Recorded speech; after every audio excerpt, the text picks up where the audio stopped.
अल्लाह के नबी सल्लल्लाहु अलैहि वसल्लम फरमाते हैं, जो मेरी अहले बैत से मोहब्बत करता है मैं उससे मोहब्बत करता हूँ। इसका क्या मतलब है कि अल्लाह के नबी सल्लल्लाहु अलैहि वसल्लम आपसे मांग रहे हैं अपनी अहले बैत की मोहब्बत, और इस सूरत में अगर तुम मुझसे मोहब्बत करते हो तो उस सूरत में मैं तुझसे मोहब्बत करता हूँ और मेरा अल्लाह भी तुझसे मोहब्बत करता है। अगर आप अहले बैत से मोहब्बत नहीं करते तो आप सल्लल्लाहु अलैहि वसल्लम फरमाते हैं, जो इनसे बुग़्ज़ रखता है ना उसकी जंग मेरे से और मैं उससे जंग लड़ूंगा। अगर कोई शख्स कहे मैं अल्लाह के नबी सल्लल्लाहु अलैहि वसल्लम को बड़ा अकीदतन मानता हूँ, बड़ी मोहब्बत करता हूँ, और अहले बैत से वो पूछ रहा है कि अहले बैत तो खत्म हो गई है जी, हज़रत इमाम हुसैन अलैहिस्सलाम इमाम हसन के जमाने से ही, तो फिर दूसरी नस्लें अभी तक आ रही हैं, हज़रत इमाम हसन हुसैन की नस्ल नहीं आ रही। इसका मतलब है कि जो लोग ये कहते हैं ना वो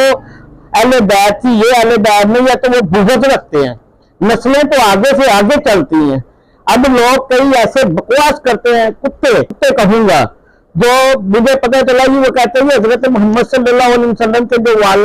वालिद थे वो भी मुसलमान नहीं थे। अगर वो मुसलमान नहीं थे तो हजरत इब्राहीम अलैहिस्सलाम पे दरूद क्यों पढ़ रहे हो, उसकी आल पे दरूद पढ़ रहे हो, उसके बाद नबी पाक सल्लल्लाहु अलैहि वसल्लम की आल पे दरूद पढ़ते हो, और फिर उस पे आल पे दरूद पढ़ने के बाद तुम उन्हीं से बुग़्ज़ रखते हो। और जब तक तुम नमाज में दरूद इब्राहिमी नहीं पढ़ लेते, अल्लाहुम्मा सल्ली अला मुहम्मद व अला मुहम्मद कमा सल्लैता अला इब्राहीम व अला आले इब्राहीम इन्नका हमीदुम मजीद, अल्लाहुम्मा बारिक अला मुहम्मद व अला मुहम्मद। अल्लाह के नबी सल्लल्लाहु अलैहि वसल्लम पे भी दरूद, हजरत इब्राहीम अलैहिस्सलाम पे भी दरूद, उनकी औलाद पे भी दरूद, और फिर उसकी आल पे भी दरूद। और जो इस पे दरूद नहीं पढ़ता वो तो बिल्कुल मुनाफिक और गैर मुस्लिम है, और जो इन पे दरूद पढ़ के फिर इनकी अहले बैत से बुग़्ज़ रखता है, नस्ले हुसैनी से बुग़्ज़ रखता है, वो मुनाफिक है और वो जन्नत में नहीं जा सकता। आप सल्लल्लाहु अलैहि वसल्लम ने एक हदीस मुबारक में फरमाया, आप हर वक्त वज़ू में रहो, नमाजें पढ़ो, रोजे रखो, ज़कातें दो, लेकिन अगर बुग़्ज़ अहले बैत है तो तुम जहन्नमी हो, तुम जन्नत में नहीं जा सकते, इस्लाम से खारिज हो, खारजी हो। आपने तो बड़ी वजाहत कर दी है कि जो मुझसे मोहब्बत करता है वो शहीद होके मरेगा, जब उसकी मौत होगी वो मेरे इश्क में मरा तो वो शहीद होके मरा, जबकि जो मेरी अहले बैत के इश्क में मरा वो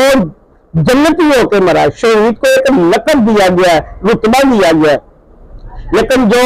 हजरत इमाम हसन हुसैन की औलाद पे दरूद पढ़ता हुआ मर गया वो जन्नती होके मरा। और इसी तरह लोगों ने एक वसवसे कायम कर दिए हैं, अल्लाह के नबी सल्लल्लाहु अलैहि वसल्लम को मानो और उनकी औलाद को मत मानो। दूसरी नस्लें, तमाम नस्लें हैं, जट फैमिली है, अलाई फैमिली है, नई फैमिली है, सिर्फ इमाम हसन हुसैन की औलाद ही नहीं है। जिसको पूछो वो कहता है कि वो करबला के बाद हसनी हुसैनी औलाद ही नहीं है, नस्ल ही नहीं है। आप सल्लल्लाहु अलैहि वसल्लम फरमाते हैं आसमान जो है वो सितारों से दिखता है, जब सितारे टूट जाएंगे तो आसमान तबाह और बर्बाद हो जाएगा, और जब तक अहले जमीन पे अहले बैत मौजूद है तो अहले जमीन वाले बाहिफाजत हैं, और जब अहले बैत वाले इस जमीन से खत्म हो जाएंगे ना तो अहले बैत के बाद वो खत्म हो जाएंगे तो अहले जमीन वाले तबाह और बर्बाद हो जाएंगे। और आपने यहां तक बता दिया कि जो मेरी अहले बैत से मोहब्बत करता है और जो मेरी कुरान से मोहब्बत करता है वो बचत है उसकी, और जो इनसे बुग़्ज़ रखता है वो गरक हो जाएगा। लोगों ने पूछा कैसे गरक होंगे, आपने फरमाया जो नूह अलैहिस्सलाम की कश्ती में सवार हो गया वो बच गया, और जो सवार नहीं हुआ वो गरक हो गया।